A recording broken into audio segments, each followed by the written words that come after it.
2, 1. Welcome everyone to Charmed Fantasy, where we are taking a break from being in the mix. Last episode having our door kicked down, cliffhanger, there at the broken tower in the midst of deep Drakkenheim. The DM reveling in our anxiety and anticipation. He is a energy vampire feeding on the beads of psychic sweat going down our heads here. But I thought it'd be a good time to, instead of hearing the theatrical, what is it? The theatrical, like, candy and popcorn song intermission, just have us talk and hang out this episode and take a break here and enjoy the insights of the players and the DM and what we're feeling with this module, these unique features, the mechanics, the classes, because everyone here has a different angle and perspective, whether you be someone who professionally makes stat blocks or someone who runs a hell of a module anytime you're handed one, or people like Laurie and I who just really enjoy vibing with just interesting and new, flavorful, juicy game mechanics and roleplay opportunities. That's just what I know us to be like. So with that said, I'm Charm. Welcome to my channel. And this is our guest DM, Josh Henderson, and my friends, incredibly talented players and wonderful human beings, Laurie and Isaac. Isaac of Conflux Creatures, and also one of the amazing halves of Conflux Art. Is it Conflux Art or Conflux Dice? It is interchangeable. I will never get it right because I feel like I've seen too many. My brain hasn't latched on to one.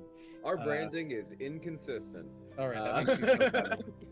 As long as I don't have to get a tattoo on my hand and just there it is. All right. Well, unless anyone wants to jump on the bandwagon of a thought that you've been really writing through the week. It's open, right? Open for anyone. Yeah. I would have to say the thing that has jumped out to me that I can't stop thinking about is seeing a character that is rewarded for using contamination instead of being severely, fatally punished. Oh, yeah. It's close. The line, man, you're riding the line. But to be able to see a mechanic where it says, if you were any other class, you'd be dead. Yeah. Literally just right there in the text, basically. Yeah. And I have to sanity check myself too. Like when you're like, I'm gonna take a point of contamination, I'm like, what level are you? Because there's literally a point in the thing when it's like you're just dead. You know what I mean? Yeah, like it's like, and so I just have to sanity check with my you. Character. Right.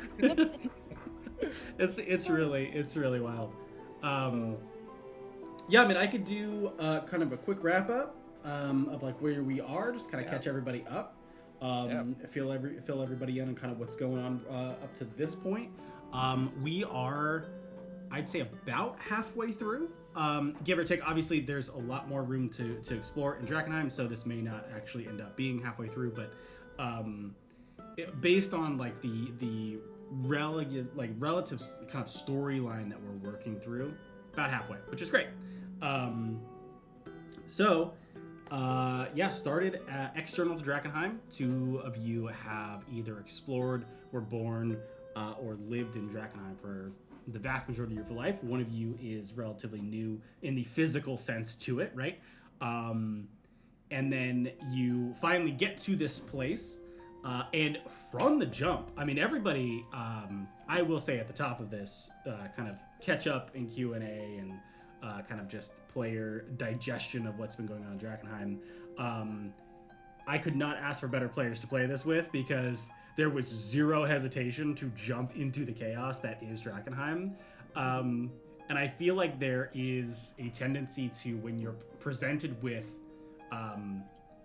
maybe not direct like horror elements, but like a very kind of high stress, high strung kind of campaign, there's the tendency to kind of like take it slow. You guys didn't do that. You jumped right in, and I love that, and it made it so much more fun because it's instead of kind of introducing these things slowly, it was we're gonna take the shot right at once. It's gonna take the bitter taste, and then we're gonna be in Drakkenheim. It's gonna be great. So started on a kind of trading caravan into Emberwood, where you were besotted upon by essentially wanderers, or I'm not gonna say vagrants because they weren't necessarily vagrants, but wanderers that were leaving Drakkenheim.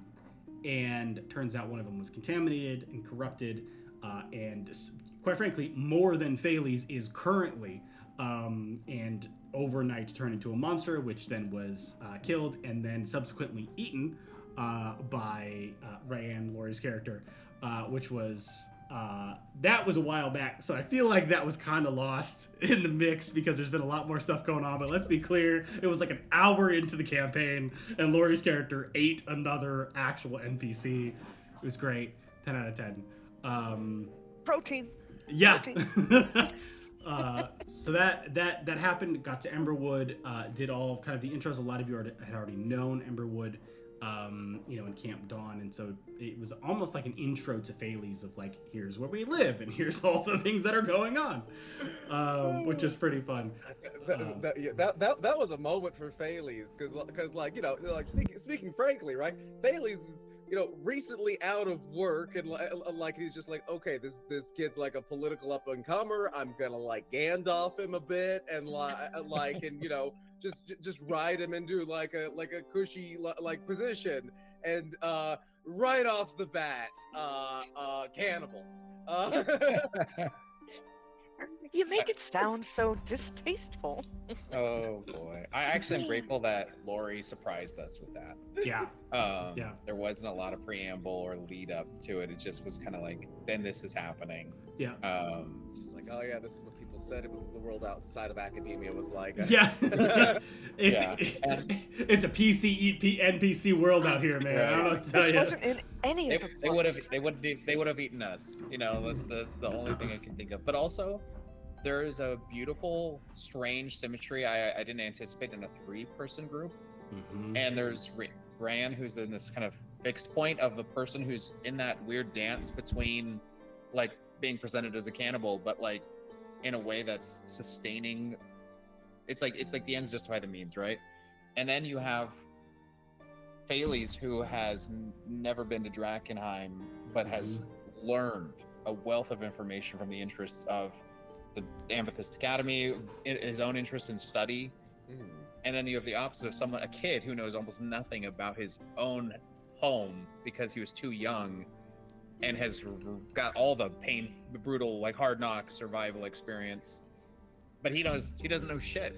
Like No. It's so funny. The person who doesn't know, it's like when someone visits your hometown and takes you on the tour, and ends up like you end up like being like, wow, this is like the equivalent of psychological geocaching in my own front yard. Yeah, it's been pretty cool to watch. Quite frankly, each of the characters grow in their own way. Not even overtly, right? But it's. I think it was prevalent in the latest episode, where, and this is a really fun one, is where Ryan was in the like shambling mound, and trapped there and just dying, like actively being killed, and Erasmus, and I think you're playing this fantastic charm, is swapped over to the second form that you have, and it is almost like this calm, cool, collected thing, but it's the emotional cold as well. It's the like, ultimately everyone matters, and if your mattering is dying in a shambling mound, then you've fulfilled your purpose. Congratulations, I'm so proud of you. But like, there was like, I need to save this person because this person is going to help me achieve my ends. But it's like, if they die, that's the way it goes. It is. It feels cold, but I think it's a matter of that form is comprised entirely of I care only about the person I'm attached to, but of my values, the root of my values are who contributed to this person's decision or their current situation of being eaten or being killed. Yeah. clearly we can't go back in time and change that. So now we ride this out and see what happens. Obviously, I'll do my best to stop it, but I'm not going to walk away taking blame, you know? 100%. Yeah, and it comes off that way too. And I think it's interesting because there was a moment, I think, when me and you were talking, like the DM and Erasmus were talking, and I was like, you can heal, right? And you're like, nope. Like I could, you know, like I'm right there, but it's just not like what needs to happen right now is kill, not heal, you know? Yeah. And I thought that was such an interesting kind of movement. And then, you know, Pheles is having to pull his way down the staircase to like contaminate Rand to like save her.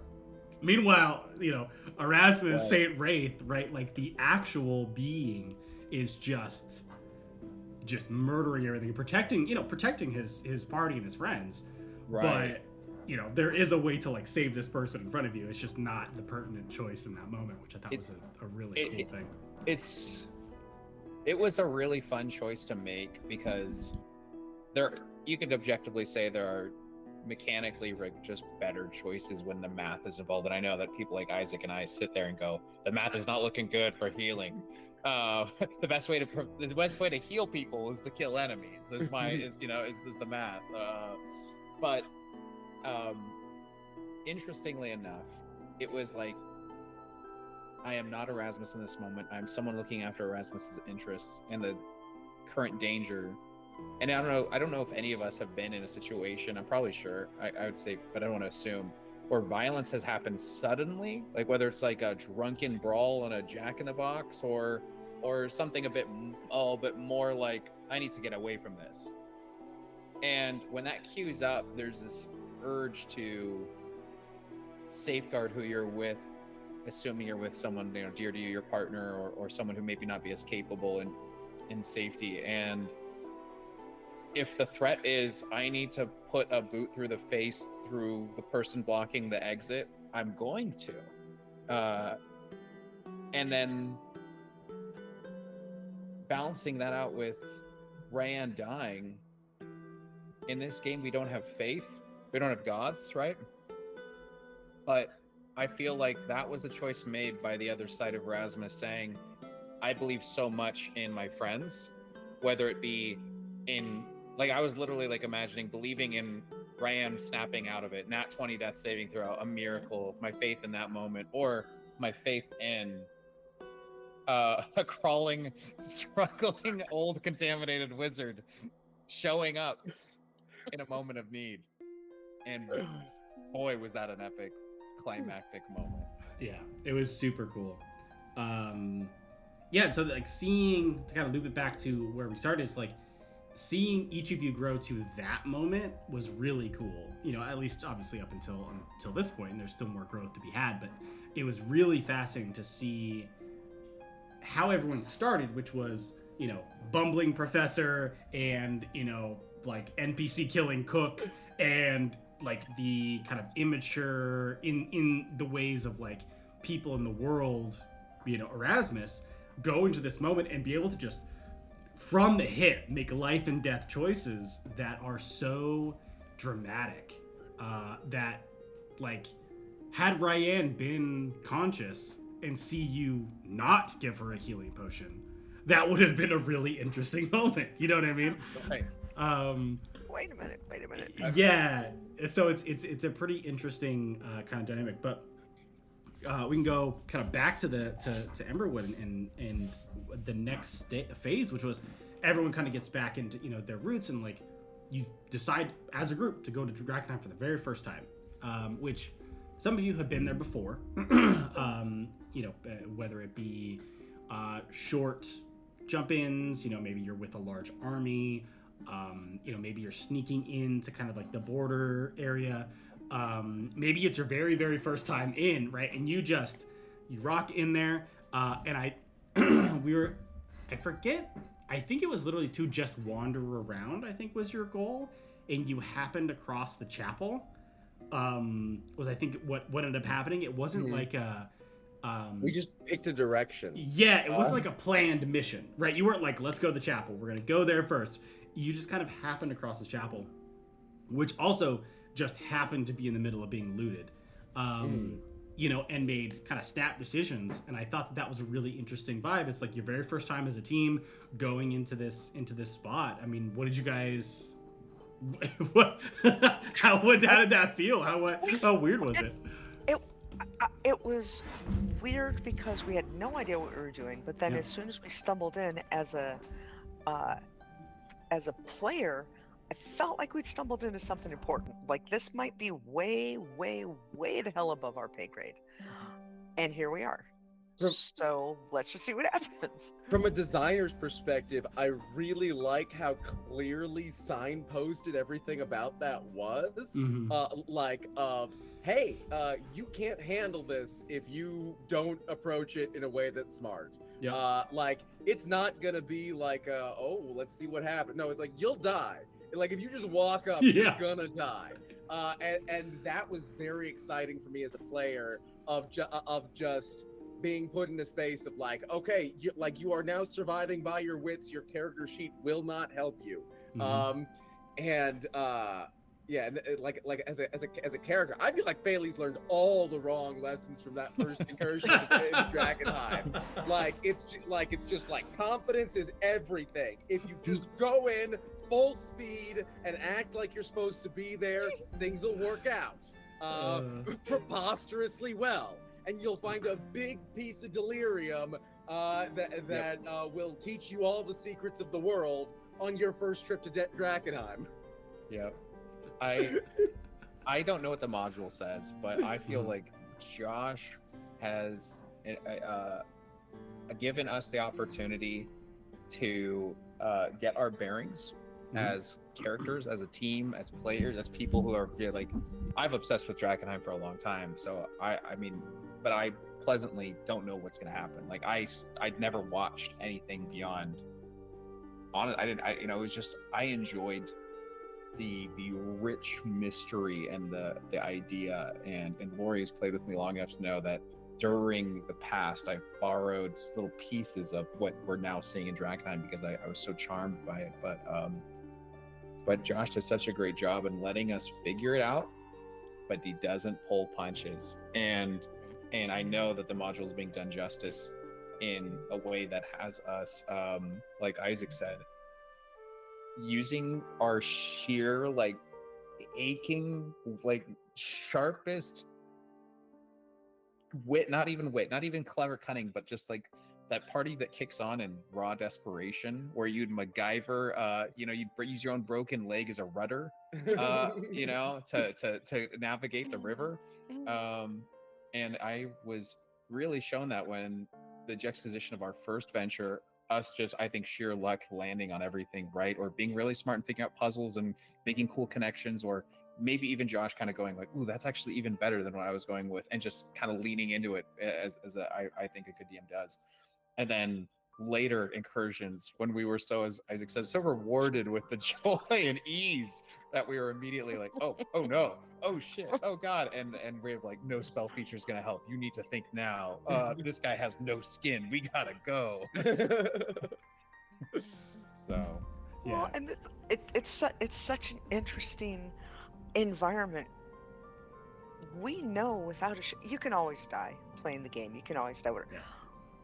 Death is very, very real here, right? This isn't I don't have the feeling that we are the heroes that are going to be here till the very end. I have the feeling that we're kind of wandering around in here, and hopefully we'll do well, but today may be our last day, because there's so many things. There's so many things that are unknown. There's so many things that are tremendously dangerous, and I think we're getting to the point where there are a lot of other folks cruising around doing similar things that we are, that don't think others are friends.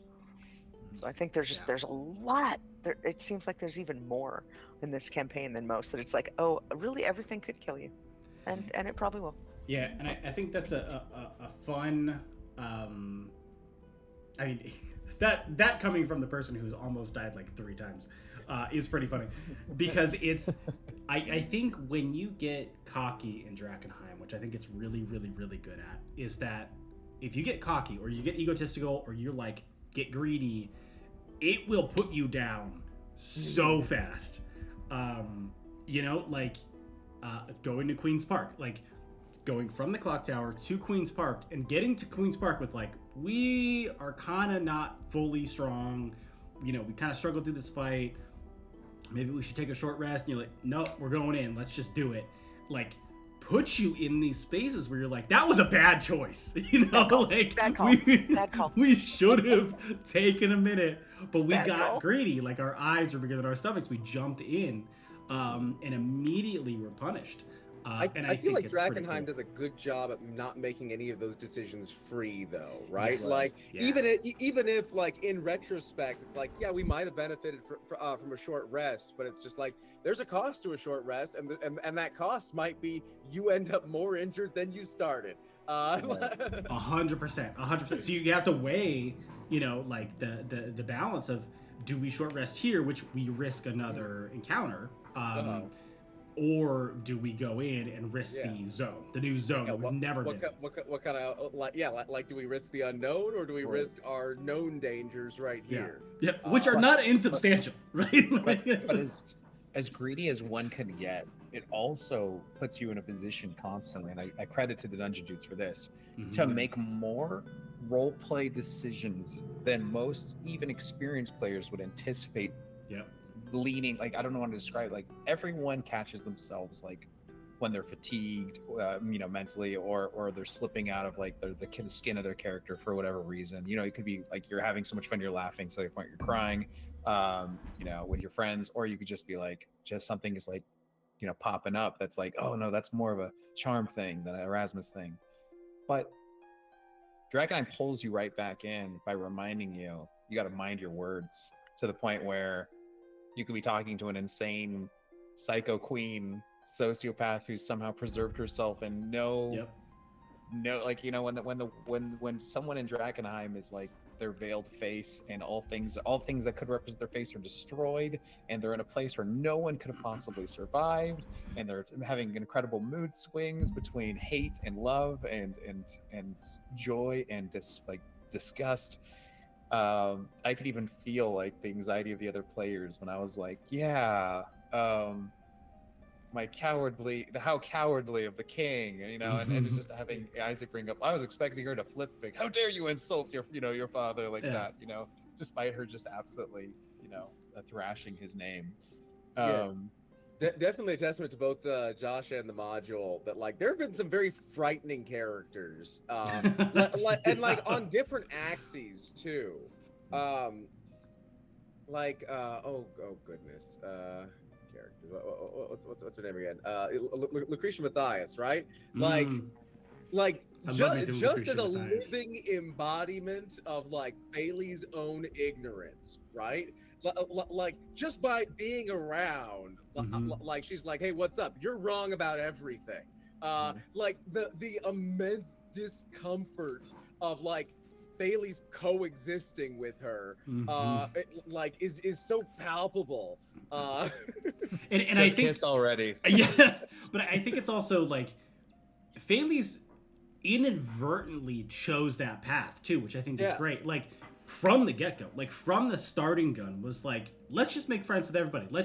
We'll just ingratiate ourselves with everybody. We're not sure where everyone is yet. We'll do this stuff. Just picks the most fanatical cult group you can, and is like, best friends, great, and like joined in, right? And then every step of the way, there's always that one extra step forward. It's you're like stumbling into like, wow, a cult. a bunch of weirdos, and the second encounter be like, you know, they got some points. Yeah, exactly. Third encounter, hey, what if we go and get some experimental religious surgery? They really weren't the weirdest people we were gonna encounter that day. Yeah.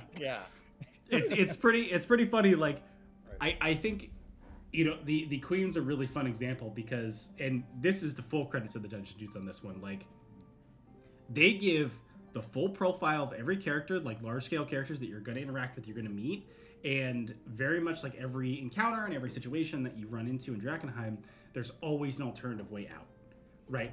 You don't have to fight. Like, you can, but you don't have to. And so every way that is there, very much like the Styx on the river, like, you could fight him, you know, you could kill him, but like then you have to row the boat yourself. It's kind of a drag. It's kind of a bummer, you know. But there are consequences to that. You know, like the consequences. It's not a static world. The world pushes back on you, and so you can use that kind of pushback in cool ways to like avoid encounters or, you know, push your agenda along in a certain way, which I thought was really cool. And I will say I'm very glad you picked up on the vibes that I was trying to put down with the Queen last session, because I started it and I was like, ooh, I don't know if they're gonna get that, like there's a way out of this one. But it's a testament to each of your like skills as players to be like, no, I think there's a way through this. I think we can talk our way out of this. Personally, I fully did not think we were going to talk our way out of it, but like as a character, it's just like we gotta try, right?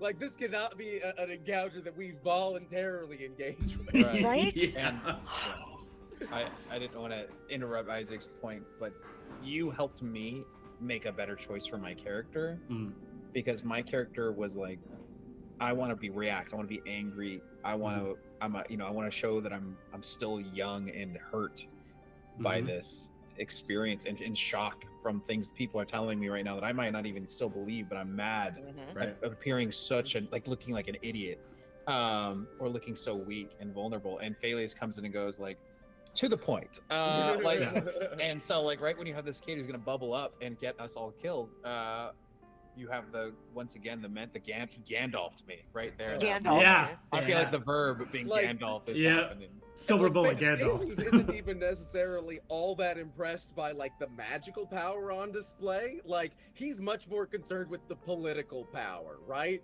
Like you know, like there's so many ways to kill a wizard and like be okay after the fact if they don't have any friends, right? Like if they have friends, the friends are much more of a problem than like the wizard part is in a lot of circumstances. Like yeah, just like having something like that be the catalyst for okay, like congratulations, you overcame this wizard. Now there's 1,000 people who want you dead. Yeah, 100%. Yeah. And I feel like every interaction you can't just come at things and just, okay, here's a fight, let's go. Which I'm not opposed to, and neither is Ryan. But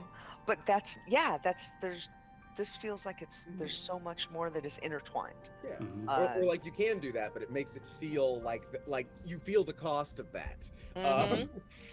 Yep. But there's also like pieces of just raw combat too. Like, you know, when you went to the Rat's Nest Tavern, right? You go there and you show up and you're just like, you're just like, well, they're rat men and they don't like us, so we're just gonna clear the nest. And you just go in and that's your goal is just get the thing, get the person, get out, right? You could have left at any point. But you're like, no, we gotta make it personal. Like, we got time today. Yeah, send a message. Yeah.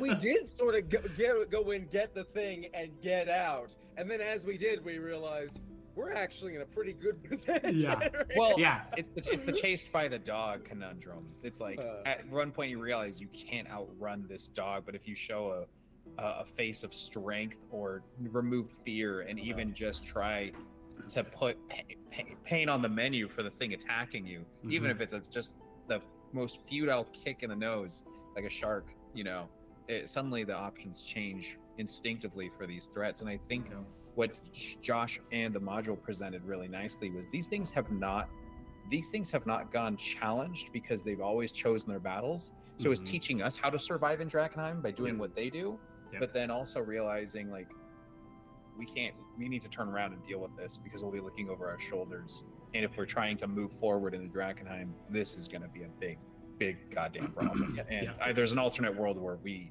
didn't do that. And I don't know. Maybe that's what's happening now. Maybe that's who's kicking out the door. Being chased through Drakkenheim is terrifying.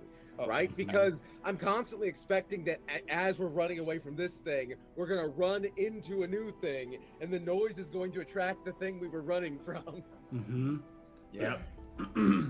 it turns into Rat Race, the end of Rat Race pretty quickly, where all things are converging on a point, and you are that point. Yeah. Yeah. It's a pretty fun. I would be curious after that kind of encounter, after the Rat's Nest Tavern encounter, how did everyone feel at that point about Drakkenheim? Like, I think it was like the second or maybe third expedition in that you decided to clear that. That's not a small task, you know. It's a good distance across Drakkenheim. It's not inside, but it's a good distance across, which means you have to get there and you have to get out. Like, that was kind of the first foray in. So, like, did everyone? What was the vibe? Like, was it like, we got this, it's totally not a big deal, or was it like, oh god, this is gonna get weird? The Rick and Morty gif where they're getting into the spaceship and they're panting and breathing and they're like screaming and they're like, we thought we had that under control. We didn't have that under control. I thought that's the direction we were gonna go pretty quickly, pretty much through that. And then something clicked and I'm like, the dungeon dude's designed a hell of a class. I need to use it like as tactically as possible, which means I need to use the ranged features of my, just shoot what I can shoot with the traps that we've set, with the spells that everyone's lining up in a bottleneck. And then when the moment happens where a leadership shows itself, I'm going to turn on Warhammer 40k mode, go into Terminator armor, and just try and body slam this thing into the shit covered spikes of their own domain. And once that turned on, I was like, they've given us all the tools. Josh is giving us all the chance. It doesn't feel like math anymore. It feels like sheer force of will, and that had me fully immersed. And honestly, I felt more high off of that outcome than us like being lucky and clever and just absolutely solving puzzles. I love the puzzles. So it's saying a lot of the first, like the mummy situation, the lore, everything felt cool and connected to all of us. But that raw, dirty, getting bit with delirium teeth, nasty, gouging eyes out in the mud, World War I trench warfare fight made me go, like, this game is teaching us we need to emulate these things to win. Like, it's there's only a certain type of monster that survives in Drakkenheim, and you have to become that monster you become to survive in Drakkenheim. It's the inevitability of Drakkenheim. It's funny. For Phalanx, I feel like Phalanx came out of that encounter thinking, wow, we're so good at this. That doesn't shock me, like, at all. Like, that is a Phalanx vibe, 100%. I feel like Phalanx has felt that way every time. Yeah, I'm pretty sure people like the reputation of Drakkenheim just comes from people who don't have it as together as we do. We're fully on top of it. Me as like a player and as a DM, like, I came out of that encounter being like, oh man, we're gonna die. Like, these are encounters built for verisimilitude, and not for fairness. Yeah. I just love that it's the difference between you, Isaac, right, the DM, and the player just being like, we're so screwed. Like, this is gonna get real weird real fast. And meanwhile, Phalanx, the skinless with the glowing sword, who he doesn't have proficiency with. He had skin at that point. He did skin. Oh no, was he shitness at that point? No, I don't think he had. I think his first mutation was the skinlessness. I think on the way back from this, he lost his skin. I just like to imagine the curse was the skinlessness from the ghost, right? Yeah, right. that was. It was on the way back. It was after that. It was on the way back. That was on his way back. I just like to imagine that this is like Phalanx now, not Phalanx then, but Phalanx now, being like in his shitness form, his blinded, multi-eyed self, just being like with full blinds, just being like, yeah, I feel like we got this. I feel like we're really good at this. I feel like everyone else really sucks at this, and we're really good. And he's just not human anymore. Like, like, with the exception of the skinless thing, and maybe like the eyes rotting out thing, like, he has only gotten good results on that mutation table. It's true. Like, like it has been a nearly unalloyed force for good in his adventuring journey. Yep. And he's just becoming something better suited for life in Drakkenheim. Yeah. It's just so it's so interesting because it pretty much exactly what if you take what Charm and Erasmus just said of like you have to kind of become the monster to survive in Drakkenheim, and you take what Faley said, being like, we're great at this, but he's covered in shit and armor and like eyelid. Yeah, he is the He's monster. looking at those teeth we pulled out of the Rat King, being like, I wonder if I could get these into some dentures. Yeah, like he's becoming the Rat. It's like if the Rat King is just a wizard who showed up to Drakkenheim, killed the previous wizard, and is like, yes. Oh my god, it's Dread Pilot Roberts. There's a new Rat King all the time. 100%. Yeah. It just keeps coming through. Oh my god, that's incredible. Oh, well, I think that the clearing out that tavern that really kind of set the stage for what in the heck Drakkenheim is, because it was really our first introduction to. I'm sorry, the rat's teeth are purple. What? Help me! And I feel like the description on behalf of them almost had like the delirium mohawks coming up out of their heads, and it's just like, oh, okay, this meteor that landed 15 years ago has done some stuff. Seriously, just done some stuff. Yeah, it's interesting. And I never know what to expect. I think it's also prevalent of like, as you're now in the inner city, that it's taking that vibe and just cranking it to 100. Clearing out the harpies and stuff like that was a really cinematic, just entire fight was really cool. The entire encounter was fantastic. Falling down and taking out the flock of harpies. Like the bells was sick, and then that wasn't even like, to me it was like one of two of the most memorable moments of that fight. The other one is you diving into your web spell and then just misty stepping out and disappearing, and it's like the perfect bait. Right, and you're just like, that is so disgustingly Faley's clever. It's like upsetting how cool that is, and then just that's how you win, and you're like, that's, I like as a GM, you're like, that's fantastic. Yeah, yeah.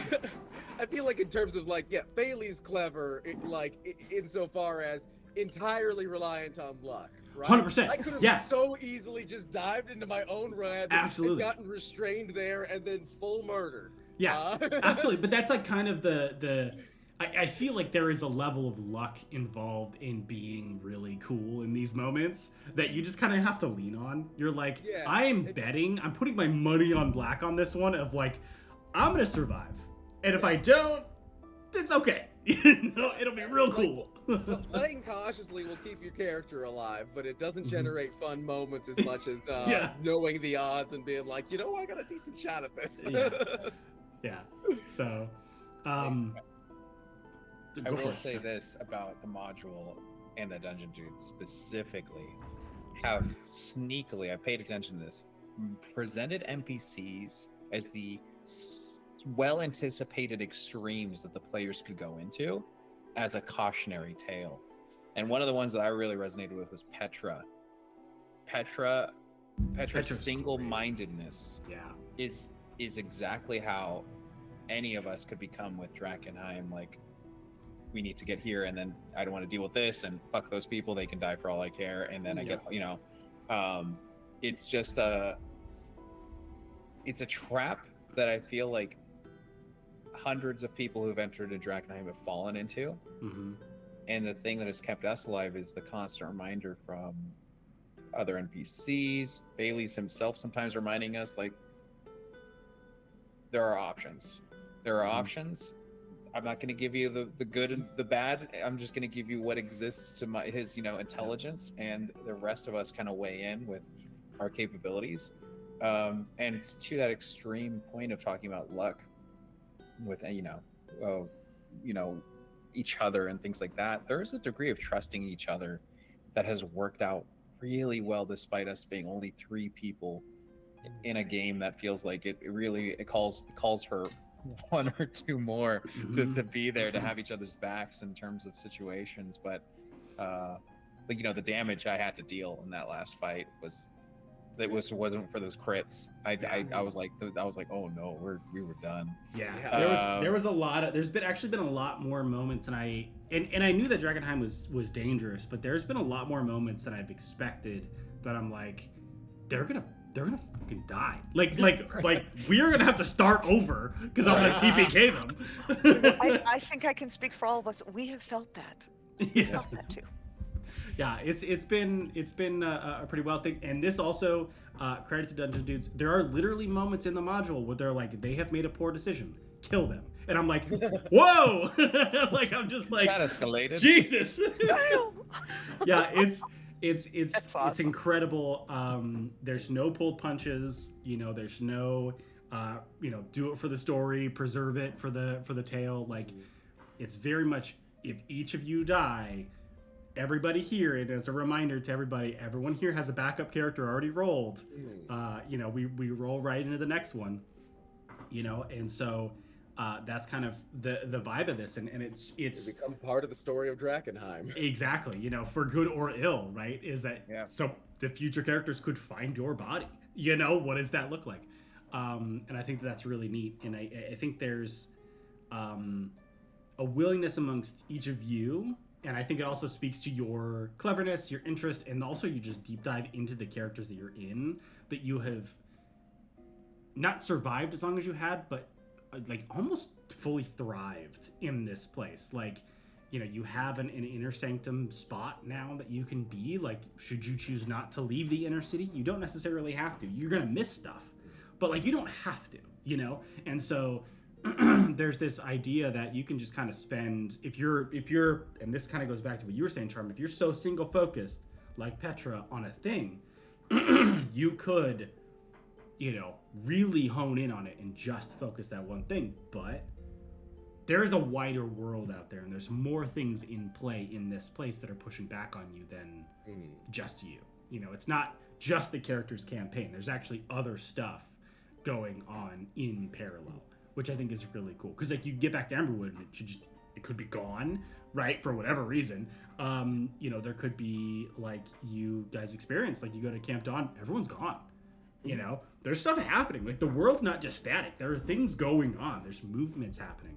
And I think that that's a really big credit to each of you as players, and then also the module, which is incredibly easy to run, but it's such a live world that I feel like each of you playing your individual characters are just thriving, just going through, and whether or not it's leading you down this path of, you cannot reverse the things that you have run into, or it's going to change you, it like ultimately push you down a good or ill path. I think each of you as players are just embracing that ride, which I think is amazing.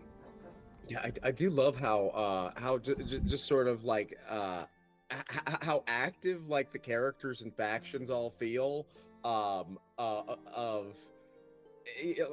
like they feel like they're not just here for us, right? That like everyone has their own motivations that like don't relate to what we're doing like around them necessarily, and that does a lot to make them feel just make them feel more fleshed out, and make them feel like their views are important in ways that don't necessarily dovetail with what we need from them, and yeah, like in a game that's kind of about like choosing the future direction of like this community, right? Like I think that's very important, that the community feels like it's full of people. Absolutely. So yeah, if anyone has any specific questions, I am happy to answer them, whether they be lore or something you've run into that you had questions about that wasn't maybe so clear. If not, we can kind of wrap this up and move forward with the story of Drakkenheim. But if anyone has any specific questions, I'd love to answer them. Or comments, doesn't have to be a question. Yeah, I don't have questions, and that's weird because I usually do. But I Yeah. think one of the reasons maybe that I usually have questions is I kind of have an idea what's happening, right or wrong. I have an idea, so that leads me down a path Mhm. that leads me to asking questions. I don't know. I don't have a path to go down here. I don't know what the meteor's deal is, what that came from. I don't know.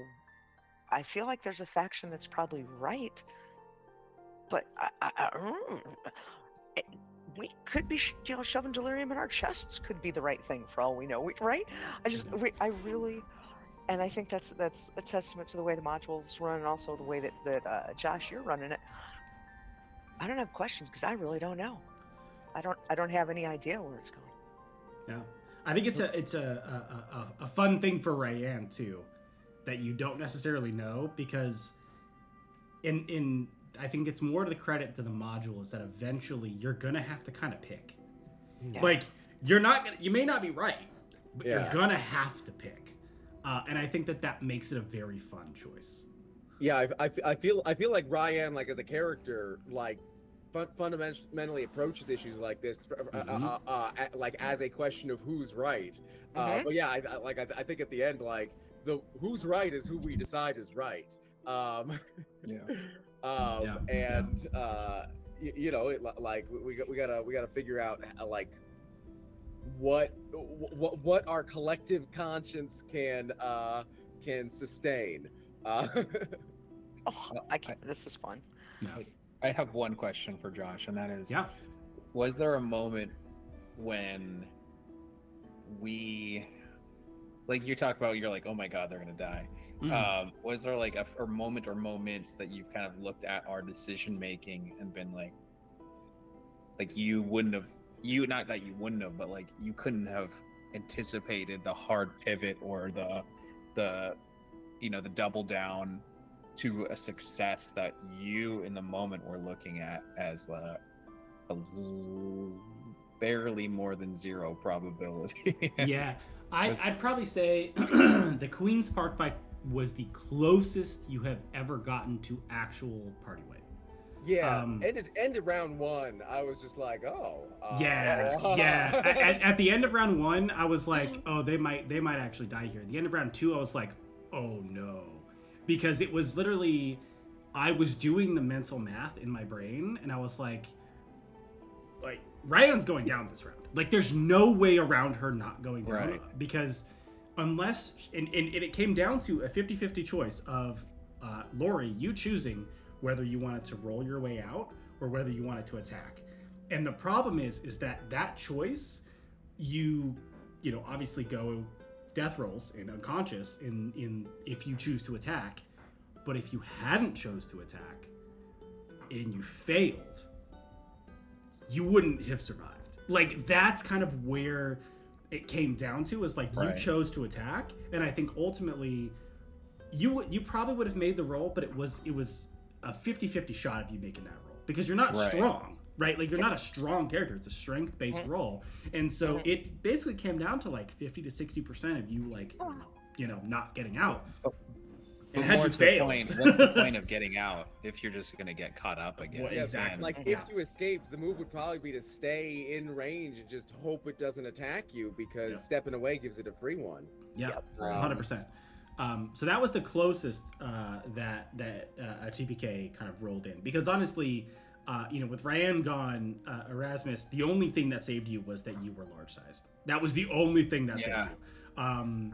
And then Phalese, quite frankly, a small breeze could kill Phalese. So the fact that he hit was saved him, Undoubtedly but- true. And well, so in part because of being routinely crippled with corruption, Phalese like can't really do a lot of damage most of the time, and so he's kind of like pushed hard into a support role.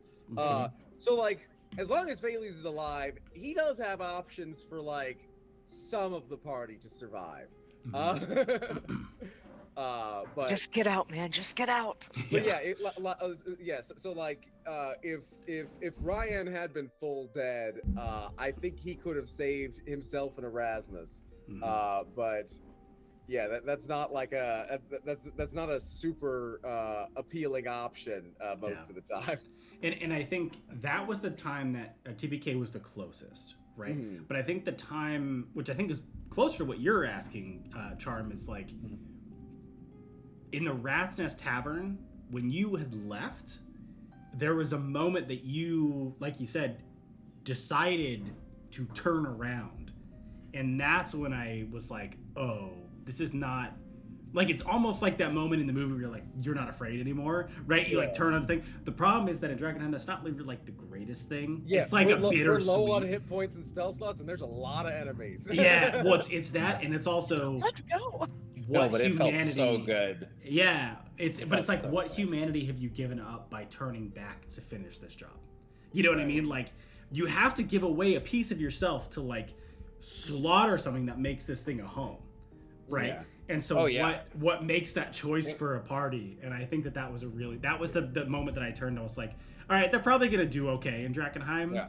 I feel like Queen Spark, I was like, oh no. just by virtue of being a genuinely dangerous place where you need to use all your resources and the cost of everything being doubled, like Oh, yeah. it does a great job of like cultivating greed. Like, Yeah, greed, desperation. like in that moment, it's like, selfishness. yes, I don't want to be chased by these things while we're trying to flee through the city and like accidentally run into another thing, but also there's probably more stuff in here, and we're Yeah. broke. Yeah. We've used all our stuff to survive. How dare you make us use all our stuff? Now it's your turn, and we'll take whatever we can get. Yeah. Yep. Like last session, I was looking in the wrong space, and I think I misspoke and said I had 31 gold. I have 9 silver and 5 copper. That's Faylee's like full funds. Yep. I got you, boo. I got you, boo. I got some gold kicking. Like if we gotta go back and get a hotel room, I'm not confident he has enough for that and a meal. Yeah. I'll cook for you.